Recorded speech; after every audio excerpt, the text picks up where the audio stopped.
¿Y si te dijera que durante casi 2000 años, la humanidad ha estado viendo una imagen de Jesús que fue construida y diseñada, no por quienes lo conocieron, sino por quienes lo conquistaron? ¿Y si los años más importantes de la vida de Jesús, desde los 12 hasta los 30 años, fueron borrados de los evangelios conocidos? ¿A dónde fue Jesús durante casi 2 décadas? ¿Qué aprendió? ¿A quiénes conoció? ¿Por qué la iglesia oficial no tiene respuesta para esto? Hoy vamos a abrir la Biblia etíope, el texto cristiano más antiguo del mundo. Vamos a leer el libro de Enoc y el Kebra Nagast. Vamos a rastrear lo que la historia oficial oculta. Porque Etiopía no solo conservó los textos que Roma ordenó destruir. Etiopía conocía a Jesús antes de que Jesús naciera. Y lo que ese texto dice sobre su verdadera identidad, su color de piel y su linaje, va a cambiar todo. Quédate hasta el final, porque la última revelación es la que más incomoda y la que más libera. El problema que nadie quiere nombrar. ¿Por qué Jesús siempre es blanco? Vamos a comenzar con algo que todos hemos visto toda nuestra vida, pero que muy pocos se han detenido a cuestionar. ¿Por qué Jesús es representado como un hombre de piel blanca, cabello lacio, ojos claros, cuando nació en el Medio Oriente, de una madre judía del siglo I, en una región que hoy corresponde a lo que es Palestina o Israel? Desde el punto de vista histórico y geográfico, esto es imposible.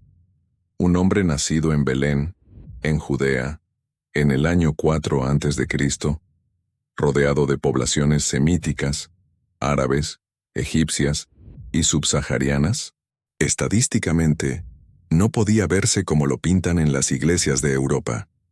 Entonces, ¿cuándo cambió su imagen? ¿Y por qué? La respuesta tiene nombre y fecha. El año 325 después de Cristo. El Concilio de Nicea, convocado por el emperador romano Constantino, no solo decidió qué textos entrarían en la Biblia oficial, sino que en los siglos siguientes fue estableciendo progresivamente la imagen visual de Cristo. Una imagen que servía a un propósito político muy específico: hacer de Jesús un romano, un hombre del imperio, un hombre que se pareciera a quienes gobernaban. La primera imagen de Cristo no fue blanca. Los primeros iconos cristianos, provenientes de Siria, Egipto y Etiopía, lo muestran como un hombre de piel oscura, cabello rizado, rasgos africanos. Y hay algo fascinante. La Iglesia Ortodoxa Etíope, que es la más antigua del mundo, nunca cambió esa imagen. Nunca recibió la orden de Roma. Nunca fue conquistada. Y durante 2000 años, sus pinturas, sus frescos, sus íconos, muestran a Jesús exactamente como era. Un hombre de piel oscura. Pero esto no es solo un debate de pigmentación o de identidad racial. Esto es mucho más profundo. Porque si la imagen fue alterada, ¿qué más fue alterado? Los años perdidos. ¿Dónde estuvo Jesús entre los 12 y los 30 años? Abre cualquier evangelio canónico, Mateo, Marcos, Lucas, Juan, y busca la vida de Jesús entre los 12 y los 30 años. No vas a encontrar nada. 18 años de silencio absoluto. El único evento que los evangelios registran de su infancia es el episodio en el Templo de Jerusalén, cuando Jesús tenía 12 años, y debatía con los doctores de la ley. Lucas lo describe así: el niño crecía en sabiduría y en gracia. Y después, nada, 18 años de nada. ¿Un hombre que cambiaría la historia del mundo y no hay registro alguno de lo que hizo? Hay 3 hipótesis principales, y las 3 son fascinantes. Hipótesis 1. Jesús en la India. La teoría de Notovich. En 1894, el explorador ruso Nicolás Notovich publicó un libro que sacudió al mundo: La vida desconocida de Jesucristo. Notovich afirmaba haber visitado el monasterio budista de Hemis, en Ladakh, en la remota región del Himalaya. Allí, los monjes le mostraron un manuscrito antiguo, el Evangelio de Isa, que describía a un joven sabio llegado de Occidente. Isa aprendió los Vedas, debatió con sacerdotes brahmanes, fue perseguido y escapó para aprender budismo antes de regresar a su tierra. Isa en los textos islámicos más antiguos es el nombre de Jesús. La Iglesia Católica atacó furiosamente a Notovich y negó la existencia del manuscrito. Pero en 1922, el orientalista Swami Abhedananda visitó el mismo monasterio y también reportó haber visto el texto. En 1939, Nicolás Roerich también lo documentó. 3 testigos independientes, mismo monasterio, mismo manuscrito. ¿Por qué la Iglesia reaccionó con tanta violencia ante esta afirmación? Hipótesis 2. Jesús en Egipto, los esenios y la tradición hermética. En 1947, un pastor beduino lanzó una piedra dentro de una cueva en las orillas del Mar Muerto y cambió la historia. Encontró los rollos del Mar Muerto, manuscritos que describían las prácticas de una comunidad judía llamada los esenios. Los esenios practicaban la pobreza y rituales de purificación con agua, esperando a un maestro de justicia. Juan el Bautista casi con certeza era esenio. Si Jesús fue su discípulo, estuvo en contacto con esta tradición. Textos gnósticos encontrados en Nag Hammadi describen enseñanzas secretas con paralelos directos en la filosofía hermética egipcia. Hermes Trismegisto. Tot. La tradición de los misterios del Nilo. ¿Pasó Jesús sus años de formación en Egipto, aprendiendo de los sacerdotes del templo? Jesús fue llevado a Egipto de niño para escapar de Herodes. ¿Cuánto tiempo estuvo allí? Los textos no lo dicen. Hipótesis 3. Jesús en Etiopía, la más silenciada de todas. Esta es la hipótesis que menos se discute en Occidente, y quizás la más poderosa. La Iglesia Ortodoxa etíope tiene una tradición oral y escrita que afirma algo extraordinario. Jesús, durante sus años de formación, viajó a Etiopía, específicamente a la región del lago Tana, donde existían comunidades judías antiquísimas, los Beta Israel, que practicaban un judaísmo que databa del tiempo de Salomón y la reina de Saba. Y aquí es donde la historia se vuelve completamente diferente, porque según el Kebra Nagast, el Arca de la Alianza no está en Jerusalén, está en Etiopía. Y el linaje real de Israel no terminó con los babilonios. Continuó en el Cuerno de África. Vamos a entrar en esto a fondo, porque esto lo cambia todo. El Kebra Nagast, el libro que Roma nunca pudo destruir, el libro de la gloria de los reyes, el Kebra Nagast, en lengua ge'ez significa literalmente la gloria de los reyes. Es un texto que recoge tradiciones que se remontan al siglo I y más atrás. Contiene una historia que reescribe la narrativa bíblica conocida, la historia de Salomón y Maqueda. Todo comienza con la reina de Saba llamada Maqueda en la tradición etíope. La Biblia la menciona brevemente en 1 Reyes 10. Una reina del sur que escuchó la sabiduría del rey Salomón y viajó a visitarlo. Maqueda viajó desde Etiopía a Jerusalén, aprendió de Salomón, y antes de regresar, tuvo un hijo con él, un hijo llamado Menelik. Menelik creció en Etiopía, y cuando fue adulto, viajó a Jerusalén a conocer a su padre Salomón. El rey quiso que heredara su trono, pero Menelik decidió regresar a Etiopía, y antes de partir, sacó el Arca de la Alianza de su lugar en el Santo de los Santos.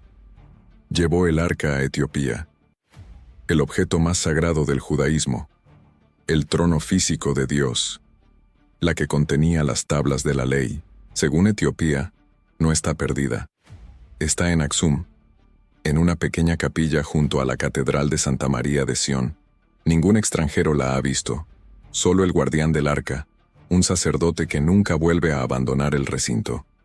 El arqueólogo Graham Hancock investigó esta afirmación y llegó a la conclusión de que la historia etíope es plausible. Pero, ¿qué tiene que ver el arca con Jesús? Todo. El linaje sagrado. Si Menelik fue el hijo de Salomón, y regresó a Etiopía con el arca y con sacerdotes del templo, entonces Etiopía se convirtió en el hogar de una rama del linaje sacerdotal israelita. Una rama que continuó durante siglos, alejada de las guerras, las conquistas y las corrupciones que destruyeron el templo de Jerusalén. Y el Kebra Nagast hace una afirmación aún más impactante. El linaje de Salomón, que es el linaje de David, continuó en Etiopía. Los emperadores etíopes, hasta Haile Selassie en el siglo XX, se llamaban a sí mismos leones de Judá, y afirmaban descender directamente de Salomón y Maqueda. Y aquí es donde la conexión con Jesús se vuelve fascinante. Los evangelios canónicos, incluyendo Mateo y Lucas, trazan el linaje de Jesús hasta el rey David. Pero esos linajes son diferentes entre sí y han generado controversia académica durante siglos. La tradición etíope propone algo diferente, que el verdadero linaje davídico no corrió solo por Palestina, sino que se bifurcó, y una de sus ramas, quizás la más pura, la más preservada, estaba en Etiopía. ¿Vino Jesús a Etiopía a encontrar esa parte de su herencia? La tradición etíope dice que sí. La Biblia etíope, los textos que Roma eliminó. 81 libros que cambian todo. La Biblia que usan los protestantes tiene 66 libros. La Biblia católica tiene 73. La Biblia ortodoxa, etíope, tiene 81. Hay libros enteros, textos sagrados que los primeros cristianos consideraban inspirados, que Roma decidió excluir, y Etiopía los conservó. Vamos a revisar los más importantes, uno por uno. Libro 1. El libro de Enoc. El libro de Enoc es quizás el texto más explosivo de toda la literatura religiosa antigua. Enoc era el bisabuelo de Noé. La Biblia dice de él algo extraordinario, que caminó con Dios y que Dios lo llevó. Es decir, que no murió, sino que fue tomado directamente al cielo. El libro de Enoc es supuestamente la descripción de lo que Enoc vio allí, y lo que describe es inquietante. Enoc describe en detalle los vigilantes, seres celestiales llamados en hebreo Bnei Elohim, los hijos de Dios. Ellos descendieron a la tierra, se unieron con mujeres humanas, y engendraron a los Nefilim, gigantes y seres híbridos que corrompieron a la humanidad. ¿Les suena familiar? Esto está en Génesis 6. Pero en Génesis, la historia tiene apenas 4 versículos. En Enoc, tiene capítulos enteros de detalles. El libro de Enoc describe el nombre de cada uno de los ángeles caídos y las tecnologías prohibidas que enseñaron a los humanos. Les enseñaron metalurgia, cosmética, astrología y magia. Describe también el juicio divino contra ellos y una descripción del cielo y el infierno. ¿Por qué este libro fue eliminado del canon occidental? La respuesta oficial es que no era auténtico, pero eso es difícil de sostener cuando consideramos que el libro de Judas, que sí está en la Biblia, cita directamente al libro de Enoc. Judas 1:14 dice: También sobre estos profetizó Enoc, el séptimo desde Adán, diciendo: He aquí, vino el Señor con sus santas decenas de millares. Eso es una cita directa del libro de Enoc, capítulo 1. Significa que los primeros cristianos lo consideraban texto sagrado. ¿Por qué lo eliminaron? Porque su contenido era demasiado incómodo. Los vigilantes, los Nefilim y las tecnologías prohibidas no encajaban. No encajaba en la narrativa que Roma quería imponer. Etiopía lo conservó completo durante 2000 años. Libro 2. El libro de los jubileos. Es una reescritura del Génesis y el Éxodo desde una perspectiva diferente. Se encontraron fragmentos en los rollos del Mar Muerto, lo que confirma que los esenios lo consideraban sagrado. Contiene información que los evangelios canónicos omiten, como los nombres de la esposa de Noé y la esposa de Abraham. Divide el tiempo en jubileos de 49 años y describe un plan cósmico de redención que es cíclico, no lineal. Libro 3. El primer libro de Clemente.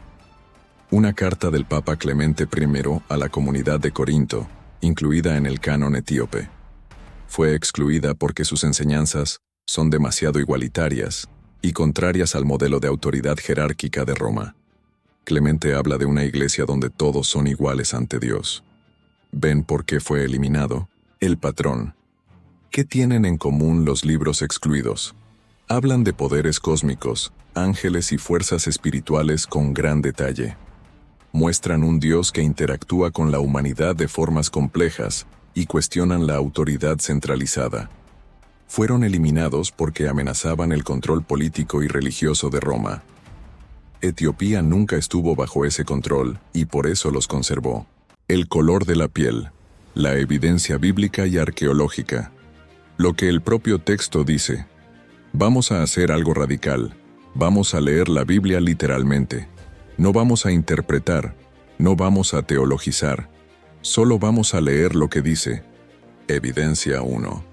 El libro de Daniel. En Daniel 10:6, cuando el profeta Daniel tiene una visión de un ser celestial, lo describe así. Su cuerpo era como topacio, su rostro parecía un relámpago, sus ojos como antorchas de fuego, sus brazos y piernas como el brillo del bronce pulido. Bronce pulido. En el contexto de las descripciones bíblicas, el bronce se usa consistentemente para describir piel de tonos oscuros y cálidos. Evidencia 2. El Apocalipsis de Juan. En Apocalipsis 1:13-15, Juan describe su visión del Cristo resucitado. Y en medio de los 7 candeleros, a uno semejante al Hijo del Hombre, vestido de una ropa que llegaba hasta los pies y ceñido con un cinto de oro. Su cabeza y sus cabellos eran blancos como blanca lana, como nieve, sus ojos como llama de fuego, y sus pies semejantes al bronce bruñido. 2 elementos cruciales. Cabellos como lana blanca, no como seda, no como hilo fino, sino como lana. La lana tiene una textura que en las descripciones semíticas se asocia con el cabello crespo o rizado. Pies semejantes al bronce bruñido, refulgente como en un horno, de nuevo, bronce oscuro. ¿Por qué ningún pastor, sacerdote o clase de catecismo lee estos versículos y pregunta qué nos están describiendo exactamente? Evidencia 3. El cantar de los cantares. Morena soy pero codiciable, oh hijas de Jerusalén, como las tiendas de Cedar, como las cortinas de Salomón. En la versión hebrea original, la palabra usada no es simplemente morena, es shechora, que significa oscura, negra. La mujer amada en el texto más poético de la Biblia se describe a sí misma como negra y hermosa. Evidencia 4. La descripción física de los judíos del siglo I. Eran una población semítica del Levante, con mezclas de sangre egipcia y africana. Un hombre del siglo I en Judea, estadísticamente hablando, tenía piel morena a oscura, cabello negro y rizado, y ojos oscuros. Jesús era de su tiempo. Evidencia 5. Los primeros iconos cristianos. Los iconos más antiguos son los coptos de Egipto, mosaicos sirios y pinturas etíopes del primer milenio. En todos ellos, Jesús aparece con piel oscura o morena, rasgos africanos o semíticos. El Jesús rubio fue una invención europea medieval. Fue una decisión artística, política y teológica, no una descripción histórica. Etiopía y los orígenes del cristianismo. El primer país cristiano del mundo no fue Roma. Hay un hecho histórico que la mayoría de los creyentes en Occidente desconocen completamente. El primer país en declarar el cristianismo como religión oficial del Estado no fue Roma. Fue Etiopía. En el año 330 d.C., apenas 5 años después del Concilio de Nicea, el rey Esana de Aksum adoptó el cristianismo como religión oficial. Pero la historia cristiana de Etiopía comienza mucho antes. El etíope de los Hechos. En el Nuevo Testamento, en el libro de los Hechos de los Apóstoles, capítulo 8, hay un episodio extraordinario que generalmente pasa desapercibido. Felipe tiene un encuentro en el camino a Gaza con un funcionario del reino de Etiopía, el tesorero de la reina Cándace. El funcionario etíope estaba leyendo el rollo del profeta Isaías. Felipe se acerca, le explica el texto y le habla de Jesús. Este hombre regresó a Etiopía y llevó el evangelio consigo. La tradición dice que este fue el inicio del cristianismo en su tierra. El cristianismo etíope no fue fundado por Roma, no recibió sus doctrinas de Roma, no depende de Roma, y por eso preservó lo que Roma eliminó: la libela, las iglesias que desafían la explicación.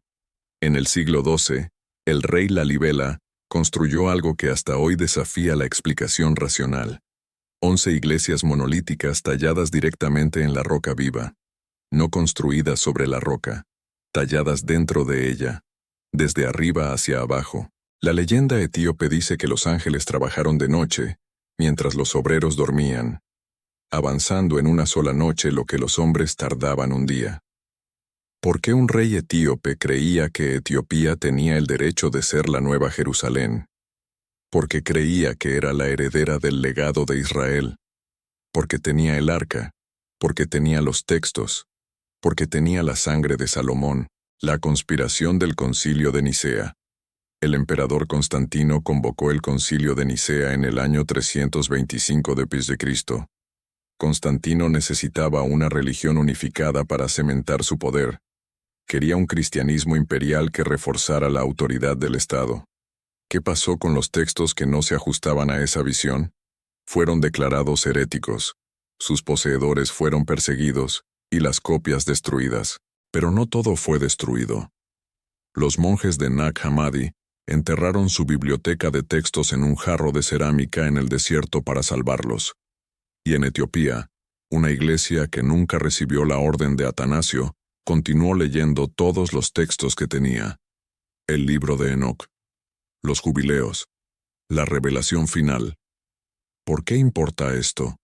No es un debate académico.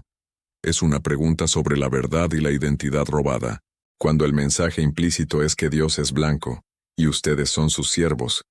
Eso es un problema de dignidad humana. Jesús no pertenece al Imperio Romano, no pertenece a Europa. Jesús pertenece a la humanidad entera, a todas las tradiciones, a todos los pueblos. La Biblia etíope no es una alternativa a la fe, es una profundización de ella. La verdad no teme la investigación. Suscríbete, activa la campanita.